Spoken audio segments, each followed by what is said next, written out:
नमस्कार, मैं हूं मृगेंद्र पांडे और आप देख रहे हैं विस्तार न्यूज। आज हमारी इस चर्चा को विस्तार न्यूज के सभी डिजिटल प्लेटफॉर्म पर आप एक साथ देख सकते हैं।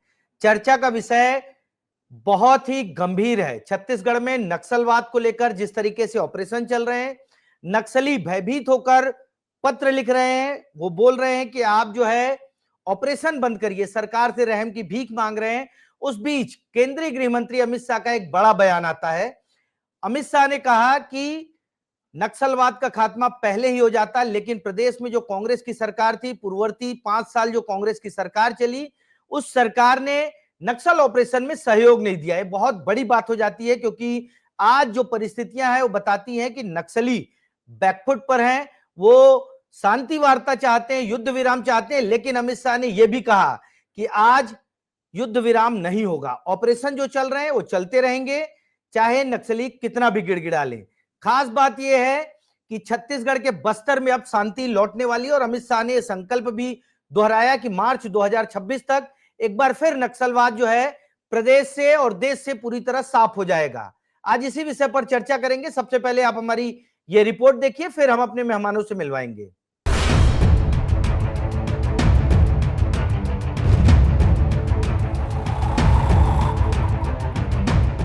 19 से मैं गृह मंत्री बना, देश भर में मोदी जी के नेतृत्व में अभियान चल रहे थे। झारखंड में अच्छा चला, बिहार लगभग मुक्त गया, आंध्र प्रदेश तेलंगाना मुक्त हो गया, महाराष्ट्र मुक्त होने की कगार पर है, मगर छत्तीसगढ़ में हमें सफलता नहीं है। छत्तीसगढ़ में कांग्रेस की सरकार, फौरी तौर पर तो कोऑपरेशन मिलता था, परंतु जो इनिशिएटिव संयुक्त अभियानों के लिए लेना चाहिए, वहां पैर कच्चे पड़ जाते। खैर, मैं कोई ज्यादा पॉलिटिकल बात नहीं करना चाहता, परंतु 2024 में वहां पर भारतीय जनता पार्टी की सरकार हुई। 2024 में अपने इतिहास के साल के इतिहास के सबसे ज्यादा 290 नक्सली को न्यूट्रलाइज करने का काम एक साल के अंदर किया गया। जब केंद्रीय गृह मंत्री, इससे पहले भी थे, पिछले कार्यकाल में भी अमित शाह जी जब छत्तीसगढ़ आए थे तो तारीफ भी किए थे कांग्रेस की सरकार। 3 बार तारीफ किए थे, शायद 2 दिन भूल गए हो। जब कांग्रेस की सरकार थी हमारे छत्तीसगढ़ में, साल में एकाध बड़ी घटनाओं को छोड़कर घटनाएं पूरी तरह से कम हुई। कैंप कांग्रेस की सरकार ने स्थापित किया। मेन रोड जो आने जाने को क्लियर नहीं था, वो कांग्रेस की सरकार ने क्लियर किया। जो आज भारतीय जनता पार्टी के नेता और मंत्री बाई रूट जा पा रहे हैं, पहले तो आम जनता बाई रोड जाने की स्थिति में नहीं थी। जगह जगह गड्ढे खोद दिए जाते थे, जगह जगह गाड़ियों को रोककर चेक किया जाता था, जगह जगह एंटी लैंडमाइंस बिछाए गए थे। लेकिन हमारी सरकार आने के बाद कम से कम पूरे रोड को, बस्तर जिले के, बस्तर संभाग के पूरे रोड को क्लियर करने का काम किया।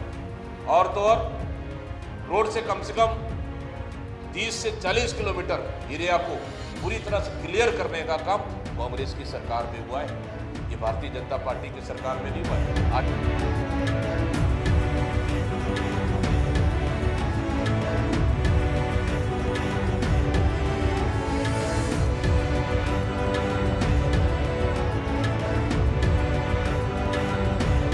तो आपने सुना केंद्रीय गृह मंत्री अमित शाह के बयान के बाद प्रदेश कांग्रेस अध्यक्ष दीपक बैज ने क्या कहा। आज इसी विषय पर चर्चा करेंगे। हमारे साथ भाजपा का पक्ष रखने के लिए निशिकांत पांडे जी हैं, कांग्रेस का पक्ष रखने के लिए अजय गंगवानी जी हैं, और हमारे बस्तर के साथी संजय ठाकुर भी जुड़ेंगे इस पूरी चर्चा में। आप तीनों का बहुत बहुत स्वागत है। चर्चा की शुरुआत अजय गंगवानी जी से करूंगा। अमित शाह जी ने कहा कि कांग्रेस की सरकार ने सहयोग नहीं किया, इसलिए नक्सलवाद खत्म नहीं हुआ। क्या कहेंगे गंगवानी जी? देखिए मृगेंद्र जी, मुझे बड़ा आश्चर्य हो रहा है। ये अमित शाह जी एक सम्मानित पद पे बैठे व्यक्ति हैं, एक जिम्मेदार पद पे बैठे हैं। ये अमित शाह जी छत्तीसगढ़ पहले हमारे 5 साल के भूपेश सरकार में 3 बार छत्तीसगढ़ आए, और ये सार्वजनिक मंच पे, आप चाहेंगे तो मैं वीडियो भी शेयर कर दूंगा मृगेंद्र जी, और सार्वजनिक मंच पे कहा कि कांग्रेस की सरकार ने बहुत अच्छा सामंजस्य दिखाया है, लगातार नक्सली बैकफुट पे है और बहुत जल्दी यहाँ नक्सलवाद का समाप्त हो जाएगा। उन्हीं के साथ साथ न केवल अमित शाह जी, जो डीआरजी के वो थे आईजी, उनका भी सार्वजनिक बयान था मंच पे कि भैया नक्सल जो है वो बैकफुट पे है और बहुत जल्द ये खत्म होने की स्थिति में है। मैं तो पूछना चाहता हूं कि अचानक ये जो राजनीतिक बयानबाजी है, ये पूर्ववर्ती कांग्रेस सरकार पे ठीकरा फोड़ने का दुष्प्रयास है, ये डबल स्टैंडर्ड क्यों? कई बार आप ऐसी मैंने देखा कि मृगेन जी लगातार जो बड़े बड़े वादे करते रहे, माननीय मोदी जी ने 2 करोड़ रोजगार की बात की, किसानों का दुगनी की बात की, या स्वामीनाथन की रिपोर्ट लागू करने की बात की चुनाव के समय, ठीक कुछ समय के बाद माननीय अमित शाह जी ठीक है, कहते ठीक हैं है, हमारे ठीक वादे है, जुमलेबाजी है जी। ठीक है। निशिकांत जी के पास आऊंगा। निशिकांत जी, गंगवानी जी कह रहे हैं कि अचानक जो है अमित शाह जी जो है पहले आते थे तो कहते थे कि अच्छा चल रहा है, सीआरपीएफ के आईजी हो या तमाम लोग हो कह रहे थे अच्छा चल रहा है, नक्सल विरोधी ऑपरेशन अच्छा चल रहा है। फिर अचानक अमित शाह जी को कांग्रेस सरकार पर ब्लेम करने की क्या जरूरत पड़ गई? मिलिंद जी, आपको और बड़े भाई अजय गंगवानी जी को समझा नहीं, कुछ चीजें मैं रख रहा हूँ बातों को, उससे आप और आपके जो व्यूअर हैं उनको बातें स्पष्टता से समझ में आएगी। देख, केंद्र में सरकार वही है, हमारे डीआरजी के जवान या सुरक्षा बल वही है, बस्तर में नक्सली वही है। बदला क्या? प्रदेश की सरकार बदली और नक्सल घुटनों पे। 400 से ज्यादा एलिमिनेट करना, 1700 से ज्यादा गिरफ्तारी और 1800 से ज्यादा आत्मसमर्पण, ये अपने आप में बताता है action speak then louder than words का जो मामला है, ये हमारा एक्शन बता रहा है। बात कर रहे थे हमारे बड़े भाई अजय गंगवानी जी की हमने भी किया।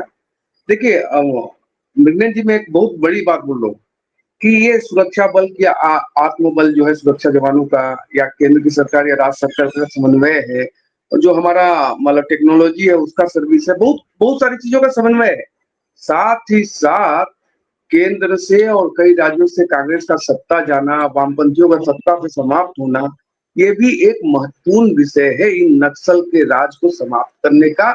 जब तक ये वामपंथी संचालित कांग्रेसी सरकारें रही, तब तक ये पोषित होते रहे, संरक्षित होते रहे। ये मानवता के दुश्मन पे इतना रहमो करम, आप सोचिए ना कि एक कश्मीर का जिहादी था, आतंकवादी था, उसको पीएम कार्यालय में आवास में सम्मानित किया जाता था, किसके द्वारा? कांग्रेस पार्टी के द्वारा। तो आप कल्पना कर सकते हैं, अमित शाह जी ने जो बात कहा है बिल्कुल क्लियर और स्पष्टता से कहा है कि जो सपोर्ट अभी वर्तमान की राज्य सरकार हमें दे रही है, जो इनपुट वर्तमान की राज्य सरकार हमको दे रही है, डीआरजी के जवान और सुरक्षा बल और इंटेलिजेंस दे रही है, तत्कालीन समय में नहीं मिलता था। अदरवाइज ठीक है, 24 में ये मामले खत्म हो गए थे और आज विकास के राह पे बस्तर बहुत तेजी से आगे बढ़ चुका हो। ठीक है। गंगवानी जी, निशिकांत जी का कहना है कि वामपंथी पोषित कांग्रेस सरकार, मतलब उन्होंने आपकी सरकार पर आरोप लगाया कि वामपंथी विचारधारा से ओतप्रोत होकर कांग्रेस की सरकार चल रही थी, तब तक नक्सली जो है अपने चरम पर थे, वो अटैक करते थे और खुद को सुरक्षित महसूस करते थे। लेकिन जब से डबल इंजन की सरकार आई है, आक्रमण हो रहा है, वही फोर्स है, वही सब कुछ है, तो बदला क्या? क्या कहेंगे आप इस पर? लेकिन जी देखिए, बिंदु और जवाब दे दूं। सबसे पहले मेरे छोटे भाई जो राजनीतिक आरोप लगाने का प्रयास करे वो आपत्तिजनक है। सिर्फ और सिर्फ इस प्रकार की सनसनी फैलाने के लिए चैनल में बैठ के इस प्रकार के बयान देना उचित नहीं है। देखिए, मैं बिंदु और बात कर दूं। ये मेरे मित्र नक्सलवाद को समर्थन की बात करते हैं, आपको महत्वपूर्ण उदाहरण दे दूं। आज ये लगातार नक्सलवाद के नाम पे राजनीति करने का प्रयास करते हैं। ये वही भारतीय जनता पार्टी है जब 2003 में सरकार में आई, जो नक्सलवाद था दक्षिण ब्लॉक के मात्र 3 ब्लॉक तक था, ये खाद पानी देके 14 जिलों तक फैलाते हैं। माननीय पूर्व मुख्यमंत्री रमन सिंह अपने गृह क्षेत्र कवर्धा को सुरक्षित नहीं रख पाते। आप वरिष्ठ पत्रकार है मिगिन जी, केपीएस गिल पूरे देश के सबसे बड़े नक्सल विशेषज्ञ को जब छत्तीसगढ़ को बुलाया गया, पूर्व मुख्यमंत्री कहते हैं वेतन लो और मौज करो, आपको नक्सलवाद से निपटने के लिए प्रयास करने की जरूरत नहीं है। तो ये तो भारतीय जनता पार्टी की नियत नीति मंशा है। तीसरी महत्वपूर्ण बात, जगत पुजारा भारतीय जनता पार्टी के जिला उपाध्यक्ष 10 साल तक नक्सलियों को सामान सप्लाई करते हुए पकड़ाते हैं। दूसरी महत्वपूर्ण बात है, भानु प्रताप के ठेकेदार थे धर्मेंद्र चोपड़ा, जो लगातार नक्सलियों को सामान सप्लाई करते थे। इन्हीं के जो सांसद थे स्वर्गीय सवन पोटाई, उनकी गाड़ी से एयरपोर्ट से गिरफ्तार होते हैं। आज पोडियम निंगा की जब गिरफ्तारी हुई थी शेरदयाल तोमर कांड में, पोडियम निंगा ने पुलिस पूछताछ में स्वीकार किया था कि भैया भारतीय जनता पार्टी के नेताओं से साठगांठ है, आज चुनाव में उनको मदद किया करते थे। ये 4 महीने महत्वपूर्ण उदाहरण दिए मृगेन जी कि दिखावे के लिए आप नक्सलवाद का विरोध करते हैं और व्यक्तिगत बैकफुट में जाके बैकडोर से लगातार उनके समर्थन की बात करते हैं। दूसरा मैं कांग्रेस की बात कर लूं, हमारी 5 साल की भूपेश सरकार ने विश्वास विकास सुरक्षा को लेकर काम किया। NCRB national crime report bureau के आंकड़े कहते हैं नक्सली घटनाओं में 80%, नक्सली घटना के कारण जो आम आदमी की शहादत होती थी 56% की कमी है। बिगिन जी पूरी जिम्मेदारी से इस बात को कह रहा हूं, हर 5 किलोमीटर सुरक्षा कैंप, हर इंटीरियर क्षेत्र में बेस कैंप, लगातार नक्सलियों का क्षेत्र सीमित होता रहा। अमित शाह गृह मंत्री खुद लगातार इस बात को अंडरलाइन करते रहे कि भूपेश सरकार नक्सलवाद से निपटने के लिए बहुत अच्छे प्रयास कर रही है। दूसरी महत्वपूर्ण बात आंकड़ा दे दूं, हमारी 5 साल की सरकार ने 600 गांव को नक्सलवाद से मुक्त किया। 6 लाख ग्रामीण जो बेचारे नक्सल से परेशान थे वो आज मुझसे मुक्त हुए। सुकमा के 121 गांव, दंतेवाड़ा के 118 गांव, बस्तर के 63 गांव, कांकेर के 92, नारायणपुर के 48, कोंडा गांव के 32, ये पूरे गांव की लिस्ट दी है जो 600 गांव कांग्रेस के कार्यकाल के समय नक्सलवाद से मुक्त हुए। ये राजनीति करने का प्रयास न करें, इस सच को स्वीकार करें। अभी जो आप प्रयास कर रहे हैं ये आदिवासी नहीं है। जी निशिकांत जी, गंगवानी जी ने बहुत सारे आंकड़े दिए और वो बता रहे हैं कि कांग्रेस सरकार में भी नक्सलवाद के लिए काम हुआ, और आज अमित शाह जी का बयान आता है कि कांग्रेस सरकार ने सहयोग नहीं किया। 600 गांव अगर कांग्रेस सरकार में नक्सल मुक्त होते हैं तो ये भी तो नक्सल के खिलाफ एक अभियान है, इसको आप किस तरीके से देखते हैं?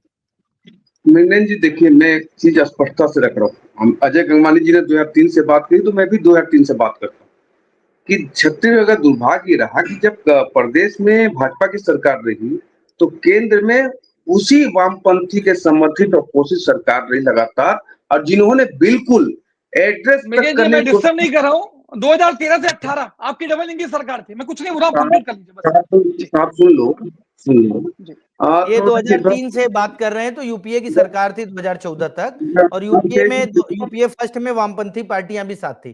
ठीक है निशिकांत जी, आप बताइए।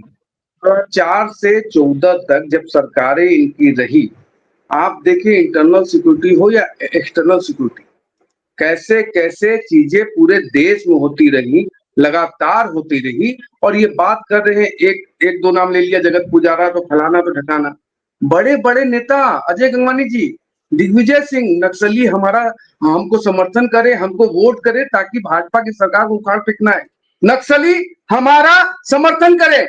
अजय गंगवानी जी इधर तो मत देखो, सामने देखो, नक्सली हमारा चैनल पे बैठ के गलत झूठ बयानबाजी मत करें, मेरा निवेदन है। मैं आपको डिस्टर्ब करता हूं तो तकलीफ होती है निशिकांत जी, आप पहले झूठ कंप्लीट कर लीजिए फिर मैं जवाब दे देता हूं। जी आप किस न्यायालय में जज बने बैठे हैं? मुझे तो नहीं मालूम था कि आप जज भी हो, कि आप तय कर लिए कौन है जगत पुजारा? चलिए निशिकांत जी, जगत पुजारा कौन है? क्या धर्मेंद्र चोपड़ा गिरफ्तार नहीं हुआ?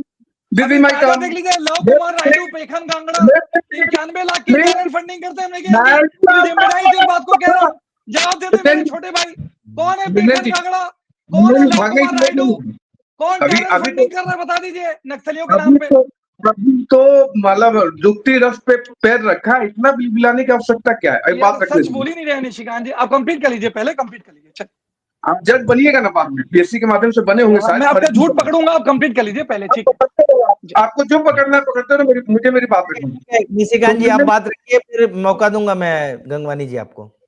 मृगनयन जी यही बात कर रहा हूँ कि जो जिस इंटेंसिटी से प्रदेश की सरकार को और केंद्र की सरकार को इस लाल आतंक के आदमखोरों को मारना चाहिए।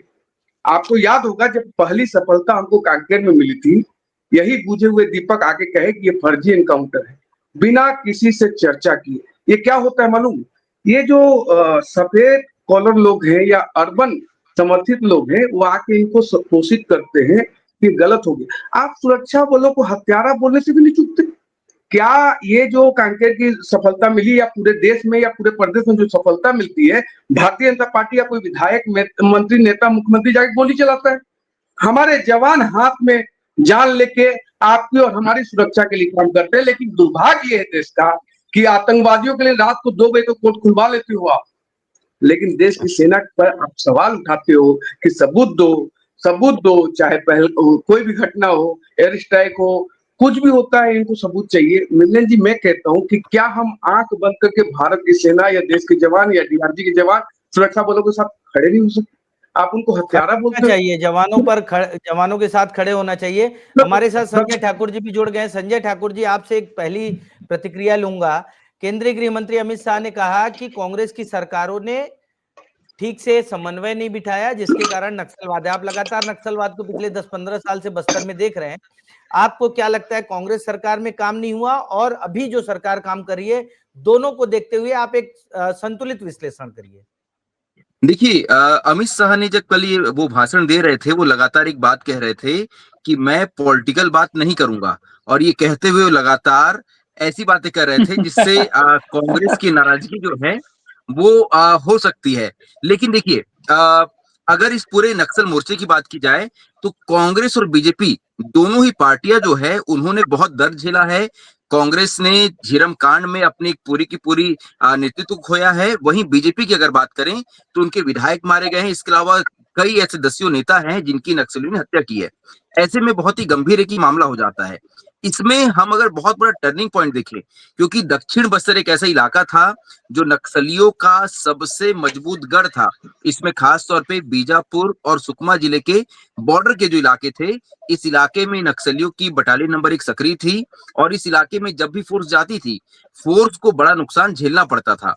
यहाँ सबसे बड़ा टर्निंग पॉइंट आया जब यहाँ सिलगेर का कैंप खुला। ब्रिगेन जी, आपको याद होगा, एक सिलगेर कैंप के खुलने के विरोध में बहुत लंबा आंदोलन चला था। कांग्रेस के शासनकाल में कई ही साल वहां तक, के एक जो डेढ़ साल विधायक तक चला ये बीजापुर के, आंदोलन। बिल्कुल, वहां के जो बीजापुर के विधायक हैं, लगातार वो कांग्रेसी विधायक लगे रहे इसमें, और आखिरकार वो कैंप खुला, और इसके बाद फोर्स पहली बार नक्सलियों के उस बटालियन नंबर 1 के कोर इलाके में दाखिल हो पाई। और वहां से आपको याद होगा टेकलगुड़ा कैंप खुला, जहां हमारे 21 जवान शहीद हुए थे 2020 में। इसके बाद पुअर्ती, और इसके बाद गुंडम, और इसके बाद जो पूरा इनका कोर इलाका था, इसे फोर्स ने अपने कब्जे में ले लिया। तो ये दोनों चीजें जो हैं, ये दोनों घटनाएं जो हैं, ये कांग्रेस और बीजेपी के शासन में हुई है। सिलगेर कैंप खुला कांग्रेस के शासन के दौरान, और बाकी के कैंप खुले बीजेपी के शासन के दौरान, और इसके बाद ही ये जो बदलाव आया है इस इलाके में, ये आना शुरू हुआ। तो ये कहना कि कांग्रेस के शासन में बिल्कुल काम नहीं हुआ, ये थोड़ी मुझे लगता है कि ऐसी बात है जिसे समझना थोड़ा मुश्किल होगा। लेकिन लेकिन मैं अभी भी कहूंगा संजय जी, कि पॉलिटिकल, ये कहा जा सकता है कि कांग्रेस के शासनकाल में बड़े ऑपरेशन न्यू एज जिस तेजी से अभी ऑपरेशन हो रहे हैं, चाहे आप देखिए कि इनके महासचिव मारे जा रहे हैं, बड़े बड़े लीडर मारे जा रहे हैं, करोड़ों करोड़ों के इनामी मारे जा रहे हैं, उस लेवल पे जो है ऑपरेशन नहीं हुआ। मैं गंगवानी जी आपके पास आऊंगा, ऑपरेशन जी। बंद करने को ही बीजेपी आज कह रही है कि कांग्रेस ने पूरा सपोर्ट नहीं किया। क्या कारण थे? कैंप तो खुले, संजय जी भी बता रहे हैं कैंप खुले और अंदरूनी जी। इलाकों में पहुंच गई, लेकिन क्या कारण है कि बड़े ऑपरेशन नहीं हो पाए आपकी सरकार में? देखिए, बहुत जिम्मेदारी से इस बात को कह रहा हूँ। आपके पत्रकार संजय ठाकुर जी काफी वरिष्ठ हैं, लंबे समय से वहां नक्सलवाद को बहुत नजदीकी से देख रहे हैं। उन्होंने इस बात को अंडरलाइन किया कि सिलगेर जैसे इंटीरियर क्षेत्र में जहां कभी सुरक्षा बल नहीं पहुंच पाए, आम आदमियों की अप्रोच नहीं थी, वहां भी कांग्रेस ने अपने कैंप ऑर्गेनाइज किए। इसके अलावा जगरगुंडा, आपके चैनल पर जिम्मेदारी से मेघन जिस बात को कह रहे हो, जगरगुंडा जैसे इंटीरियर क्षेत्र है जहां आम आदमी जाने से घबराता था, वहां हमने झंडा फहराया, हर 5 किलोमीटर सुरक्षा कैंप किए, हर इंटीरियर क्षेत्र में बेस कैंप बना, जिसका नतीजा था, ये मेरे आंकड़े नहीं है मेघन जी, मेरे छोटे भाई इस चैनल पे स्वीकार नहीं करेंगे, नेशनल क्राइम रिपोर्ट ब्यूरो कह रहा था कि नक्सली घटनाओं में 80% की कमी आई। दूसरी महत्वपूर्ण बात मैं अंडरलाइन कर दूं कि लगातार ये राजनीतिक दावे कर रहे हैं, मैं तो पूछना चाह रहा हूं, दो प्रमुख व्यक्ति, पेखन गांगड़ा जो इनके पूर्व मंत्री के सगे भाई, लव कुमार रायडू जो इनके जिला उपाध्यक्ष, 91 लाख रुपए की टेरर फंडिंग नक्सलियों के नाम पे ठेकेदारों से करते हैं। इनके खातों में ऑफिशियल रूप से 1 नंबर में पैसा गया है। एनआईए को सारे सबूत मिलने के बाद भी उन दोनों नेताओं पे कार्रवाई नहीं होती क्योंकि भारतीय जनता पार्टी जुड़े हैं। मेरे मित्र ये बताना चाहेंगे। दूसरा देखिए, आज ये बड़े बड़े दावे कर रहे हैं, आज जो फर्जी मुठभेड़ की बात है, जो आपत्ति है, ये हमारे द्वारा नहीं दर्ज की गई है, चाहे वो पीड़िया के आदिवासी हो, कोयलीबेड़ा के हो, बीजापुर के हो, कांकेर के हो, नारायणपुर के, ये सारे आदिवासी समाज एकत्रित होकर राजभवन प्रतिनिधिमंडल पहुंचा था कि भैया जो पीड़िया में 9 लोग मारे गए वो बेचारे निर्दोष आदिवासी थे, उनके पास आधार कार्ड, मनरेगा कार्ड सब कुछ था। उसका एक ताजा उदाहरण दे दूं, महेश कुड़ियाम जो एक रसोईया था मध्याह्न भोजन वाला, जिसको शायद सरकार लगातार उसके खाते में उसके मध्याह्न भोजन के रसोइये की सैलरी डाले है, आज उसकी हत्या कर दी जाती है, बाद में दावे किए जाते हैं कि वो नक्सली था। तो ये लगातार इस प्रकार का चरित्र क्यों? पहले भी हमने देखा रमन सरकार के 15 साल में सारकेगुड़ा, एलएस मेडा, पेड्डागेलूर, लगातार निर्दोष आदिवासियों का इनकाउंटर करते हैं आप लोग। एक 6 साल की बच्ची मारी जाती है, 9 से ज्यादा नाबालिग बच्चे मारे जाते हैं। आप सिर्फ और सिर्फ पूंजीपति मित्रों के लिए रेड कार्पेट बिछाने के लिए दावा कर रहे हैं। निशिकांत जी आज पूरी तैयारी से आए गंगवानी जी। निशिकांत जी आज पूरी तैयारी से आए हैं गंगवानी जी, और बहुत सारे आरोप लगा रहे हैं। ये सब इन घटनाओं को अगर आप देखें, बीजेपी के नेताओं के रिलेशन वो बता रहे हैं, क्या लगता है, क्या इस पर आपकी क्या प्रतिक्रिया है? मृगेंद्र जी, हमारे बड़े भाई किस तैयारी से आए हैं उनके नजरिए को मैं स्पष्ट करता हूँ कि एक युवा पत्रकार को काफी वरिष्ठ बताते हैं, ये नजरिया है और उसी नजरिए से वो देखते हैं चीजों को, वैसे ही देखने का, आकलन करने का एक तरीका है। मृगेंद्र जी नहीं है, अनुभवी नहीं है मृगेंद्र जी। मृगेंद्र जी को नहीं, निशिकांत जी अपनी बात रखिए। तो देखिए अजय गंगवानी जी, मैं आपसे पुनः एक बात रख रहा हूँ कि केंद्र की सरकार वही, बस्तर की नक्सल समस्या वही, सुरक्षा बल डीआरजी के जवान वही, सिर्फ क्या नहीं था कि जो ये एक्शन आपके समक्ष देखने को नहीं मिल रहा था, वो थी पूर्ववर्ती सरकार की मंशा। वो इनको चाहते नहीं है कि बाहर जाए, क्योंकि जब आप उनसे समर्थन मांगते हैं, देखिए आप किसी नेता पे आरोप लगा रहे कि वो पैसा दिया, वो सामान पहुंचाया, वो अलग से, लेकिन कोई कोशिश संरक्षित करने के बाद उसे वोट मांगता है कि आप हमको जिताइए, उस संवेदनशील जगह में अगर नहीं जिताते हैं तो वहां वोटिंग ना हो। इसी कारण वहां घटनाएं आपको चुनाव के समय देखनी पड़ेगी कि भीमा मंडावी जी को उसी समय लोकसभा के समय मारा गया, रतन दुबे को नारायणपुर घटना में जब उनकी हत्या हुई उसमें एक कांग्रेसी का नाम आया। ये कांग्रेसी लोग कभी नहीं बताते, लगातार संरक्षित और घोषित किया जाता है। मैं तो बोल रहा हूँ, आपने 3 ब्लॉक का नाम लिया अजय गंगवानी जी, मैं एक राज्य के एक जिले से बात करता हूँ कि किसके कहलकट में पूरे देश में पैन इंडिया में लाल रतन का आदमखोर घूमता रहा, किसका सरकार था? सरपंच से लेकर राष्ट्रपति तक आपके थे, क्यों ये पनपा? इसका जवाब दे सकते हैं क्या? नहीं दे सकते। विषय यही है कि आपको उनको पालना पोसना है, क्योंकि उनके माध्यम से बूथ कैप्चरिंग करने का काम करते थे आप। अब ईवीएम आ गया तो वो व्यवस्था बन नहीं पा रही है, तो आप ईवीएम सेटिंग कर रहे हैं, वोट चोरी कर रहे हैं आप लोग, अरे का दुष्प्रयोग कर रहे हैं। ये लोकतंत्र की हत्या कौन कर रहा है? कंप्लीट कर लीजिए।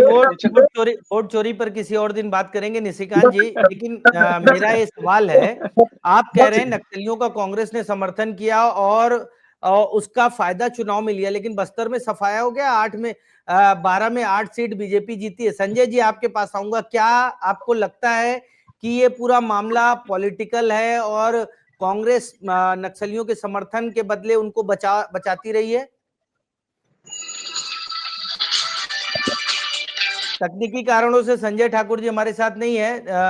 मैं गंगवानी जी आपके पास आऊंगा, क्या लगता है जो निशिकांत जी आरोप लगा रहे हैं कांग्रेस ऐसा करती है, आपको लगता है? देखिए मैं तो स्पष्ट कहना चाह रहा हूँ, 25 मई 2013 मृगेंद्र जी, हमने 30 से ज्यादा नेताओं को खोया। मैं तो पूछना चाहता हूँ मेरे छोटे भाई से, आप नक्सलवाद के नाम पे राजनीति करते हैं, जब झीरम की जांच की एसआईटी गठन किया जाता है, नेता प्रतिपक्ष जिसका एक नैतिक दायित्व है कि कोई साजिश हो रहा है, कोई षड्यंत्र हो रहा है, कोई सुपारी किलिंग हो रही है, उसके पर्दाफाश में समर्थन करें। आखिर धरमलाल कौशिक किसके इशारे पर, किसको बचाने के लिए, एसआईटी की जांच को बाधित करने के लिए हाईकोर्ट में पीआई लगाते हैं? ये सबसे बड़ा यश प्रश्न है मृगेंद्र जी, जो सीधा इस बात को इंगित करता है कि धरमलाल कौशिक नेता प्रतिपक्ष झीरम के साजिश और षड्यंत्र का पर्दाफाश होने नहीं देना चाह रहे हैं। मैं तो पूछना चाहता हूं मेरे छोटे भाई से कि आखिर भाजपा का कौन सा नेता शामिल है, किसके इशारे पर, किसको बचाने के लिए धरमलाल कौशिक झीरम की जांच को बाधित करते हैं? दूसरी महत्वपूर्ण बात मैं कह रहा हूं, किसके इशारे पर सुरक्षा बल की कटौती 1/10 कर दिया गया? भैया आपकी यात्रा निकलती है, पूरे सुरक्षा बल, हमारे जानबूझकर सुरक्षा बल की कटौती की गई। दूसरा, जो महत्वपूर्ण आरोपी थे, जो झीरम की घटना के दोनों को जो है, आखिर किसके इशारे पर जब केंद्र में सरकार बनी तो दोनों लोगों का नाम हटा दिया गया? तो ये क्यों, आखिर किसके इशारे पर? आखिरी महत्वपूर्ण बात मैं कहना चाह रहा हूं, 10 सेकंड, आखिरी 10 सेकंड जरूरी बात कर रहा हूं भैया। 2014 से 2018 4 साल आपकी डबल इंजन की सरकार थी, तब आपने क्यों प्रयास नहीं किया?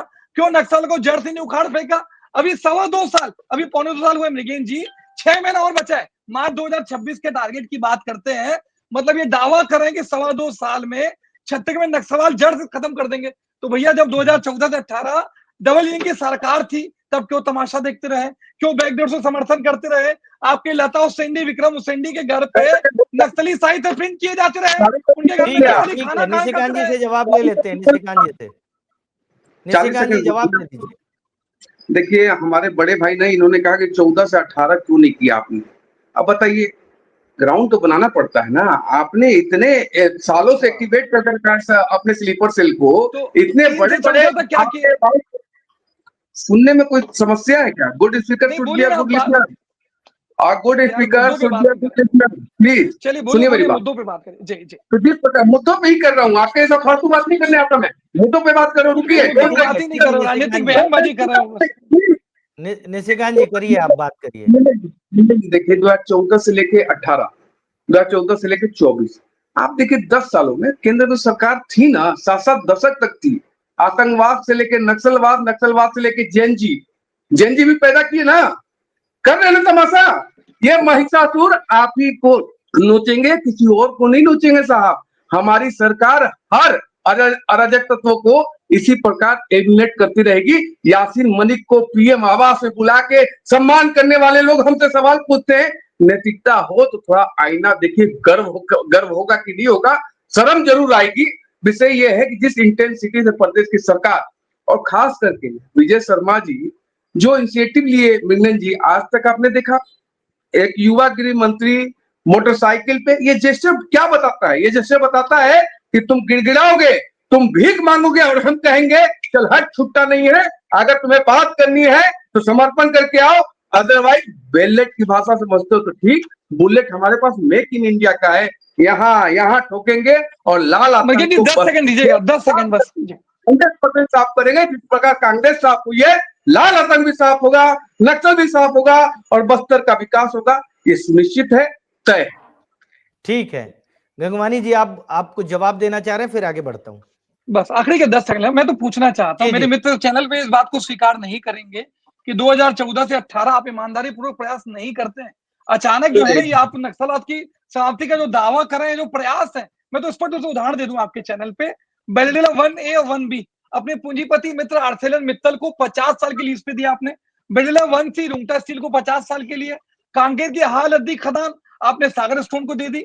मतलब 1.25 साल की सरकार लगातार हसदे में लाखों पेड़ काटते हैं, तमनार में हजारों पेड़ काटते हैं, 4-4 खदानें अपने पूंजीपति मित्रों को सौंप रहे हैं। ये जो नक्सलवाद से निपटने का राजनीतिक पाखंड कर रहे हैं, इसके पीछे सिर्फ और सिर्फ जो है पूंजीपति लोगों का हित है। मैं तो पूछना चाहता हूं, 2000 के वनाधिकार अधिनियम में परिवर्तन करके आदिवासी की जल जंगल जमीन पर कब्जा करते हैं, नगर और नाहर प्लांट के 20,000 करोड़ के निजीकरण की साजिश ठीक है, करते हैं, नंदी राजपथ के लीज कैंसिल नहीं करते। सरकार चाहे किसी की भी हो, गंगवानी जी, सरकार चाहे किसी की भी हो, ये जो खदानें हैं वो आवंटित होती हैं। हसदेव का जो जंगल कटा वो आपकी भी सरकार में कटा, इनकी भी सरकार में। और आज विषय नक्सलवाद का है, नक्सलवाद पर आते हैं। एक फाइनल कमेंट लूंगा निशिकांत जी आपका नक्सलवाद पर। देखिए क्या है नक्सलवाद, वही मैं बोल रहा हूँ, फिर से आपको आना पड़ेगा वामपंथियों पे। कांग्रेस पार्टी की मानसिकता कैसे हो गई है, जैसे तालाबंदी एक जमाने में वामपंथी कराते थे पूरे देश में, वो इंडस्ट्री के खिलाफ थे, मजदूरों के खिलाफ थे, पूरे देश की अर्थव्यवस्था के खिलाफ थे, वही कांग्रेस पार्टी कर रही है। उद्योगपति मित्र 11,000 करोड़ रुपए छत्तीसगढ़ में क्यों दिया, 60,000 करोड़ रुपए मुझे बता दीजिए निशिकांत जी, अब तो मुझे टोकना ही पड़ेगा, किसके दबाव में अडानी मैं जो है आपसे 609 नंबर से दूसरे स्थान पे कैसे आ गया, बता दीजिए। मोदी जी के मित्र जो है 609 नंबर से दूसरे नंबर पे कैसे पहुंच गए? देश के इतिहास में कौन से प्रधानमंत्री ने अस्सी में खदान दिलाई? श्रीलंका में किसके लिए बैंक ने, स्टेट बैंक ने गारंटी दी? ठीक है, आज तक ठीक किस है, ठीक है, प्रधानमंत्री के मित्र ने? ये विषय से अलग जा रहे हैं। आज जो डॉक्टर मनमोहन सिंह जी, माल्या को लोन दे दो, फोन मैं तो करके पूछना चाहता हूँ भैया, वेतन लो और मौज करो, क्यों कहा रहे हैं केपीएस गिल को वेतन लो और मौज करो? इसकी नियत नीति मंशा क्या थी? और आप विनय जी कहते हो कि ये तैयारी करके आते, बिना पढ़े लिखे भाई आते हैं, आप पीएमओ की फोन जाता था ठीक कि है, भैया ठीक है, माल्या निशिकांत को जी, लोन दे दो, निशिकांत जी, भैया गंगवानी जी, मैं को कह रहा हूँ आज विषय हमारा नक्सलवाद है और छत्तीसगढ़ में नक्सलवाद को लेकर जिस तरीके से सरकार या डबल इंजन की सरकार काम कर रही है, चाहे कांग्रेस हो चाहे बीजेपी हो, सब चाहते हैं कि नक्सलवाद का खात्मा हो। हाँ, पॉलिटिकल पार्टी श्रेय लेने की एक होड़ है, जो जिस समय विजेता होगा वो बताएगा कि हमने ये काम किया है। आज की चर्चा को यहीं विराम देते हैं। आप सभी का बहुत बहुत धन्यवाद। नमस्कार।